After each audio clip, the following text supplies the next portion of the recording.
영국의 옥스퍼드 대학교 출판부가 올해의 단어로 뇌 썩음을 꼽았습니다. SNS에 중독되는 현상을 경계하는 단어입니다. 그만큼 문제점이 많다는 겁니다.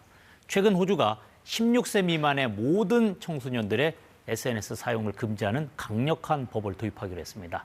이로운 조치가 시사하는 점은 무엇인지 박대기 기자와 함께 알아보겠습니다. 안녕하세요. 네.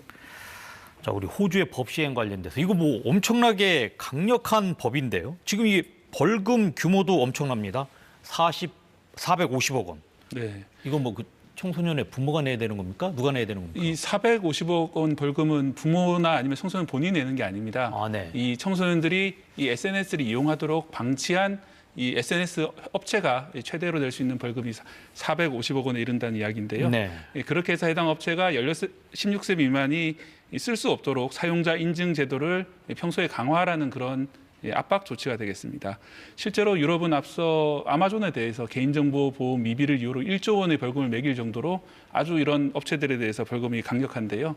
이 SNS 금지 자체에 대해서는 국내에서 여론이 좀 엇갈리고 있습니다만 실제로 우리나라도 이런 법을 도입하게 된다면은 이 개인이 아니라 업체에 돈을 물림으로써 이 예방하는 이런 조치를 취하는 것은 상당히 올바른 입법으로 보입니다. 네, 그렇군요. 뭐 SNS가 긍정적인 면도 있지만 물론 이렇게 부정적인 면도 있어가지고 이런 제도가 시행되는 것 같은데 이런 일이 호주만의 일일 것은 아닐 것 같은데 왜 호주에서 이런 법이 네. 시행되게 됐는지 궁금합니다. 이렇게 강력한 조치가 나온 것은 보통 특별한 사건이 있어서 나오는 경우가 많은데요. 네. 안타깝게도 이번에도 그렇습니다. 호주에서 좀 안타까운 사고가 있었는데요.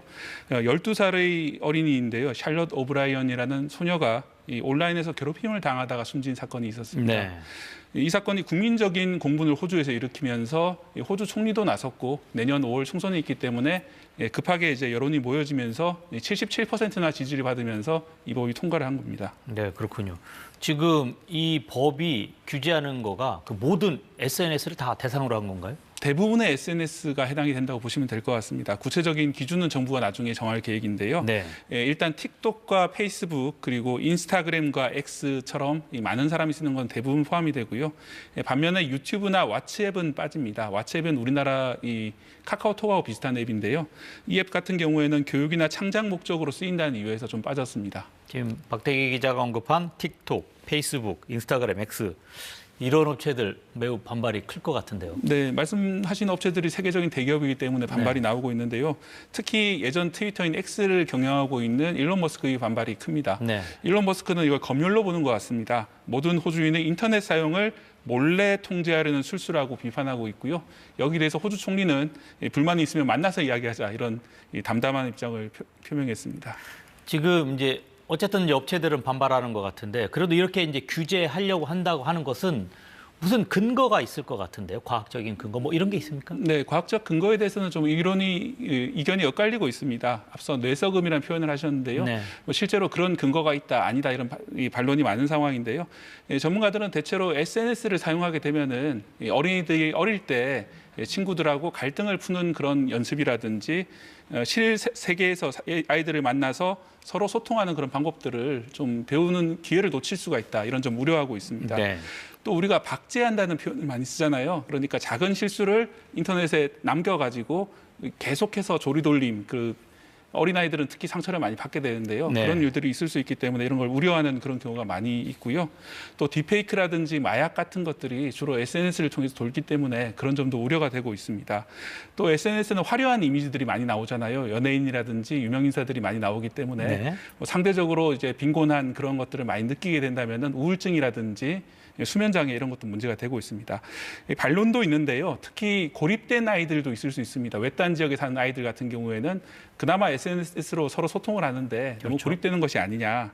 또 금지를 하게 되면은 더 나쁜 곳, 다크웹이라고 불리는 인터넷의 숨겨진 공간들에 들어가서 더 나쁜 일을 하게 되는 것이 아니냐 이런 우려도 있습니다. 지금 호주 정부가 이렇게 법으로 규제를 하고 있는데 그 정도까지는 아니더라도 다른 나라들도 규제하고 있는 상황이 좀 있습니까? 네, 다른 나라들은 대체로 이제 이용하려면 부모의 동의를 받아라는 식으로 규제를 하고 있는데요. 네. 프랑스에서는 15살 미만의 경우에는 이 계정을 만들 때 부모의 동의를 받도록 하고요. 독일에서는 그 연령이 16세입니다. 그리고 영국에서도 비슷한 규제를 좀 도입하려고 하고 있는 중이고요. 또 미국 일부 주에서도 관련 논의가 있습니다. 이 세계 곳곳이 이번 호주의 강력한 조치가 어떤 결과로 이어질지 주목하고 있습니다. 우리나라는 어떤가요? 국회에 비슷한 법이 계류돼 있습니다. 네. 하지만 아직까지 제대로 논의가 안 된 상황인데요. 이 여러 나라들이 앞다퉈서 이 규제를 도입하고 있는 만큼 우리도 좀 진지하게 토론할 필요가 있겠습니다. 네. 우리나라 SNS 같은 경우에는 대부분 외국 업체들이 시장을 장악하고 있습니다. 그래서 그동안 좀 규제의 사각지대에 놓여 있었는데요. 네. 이 어린이들을 보호해야 된다는 이 명제 자체에는 외국 업체들도 동의할 수밖에 없습니다. 그렇기 때문에 좀 협상력을 가지고 정부가 좀 더 적극적으로 나서가지고 특히 아동에 대한 이런 문제들은 해결하는 모습을 보였으면 좋겠습니다. 네, 알겠습니다. 오늘 여기까지 듣겠습니다. 지금까지 박대기 기자와 함께했습니다. 고맙습니다.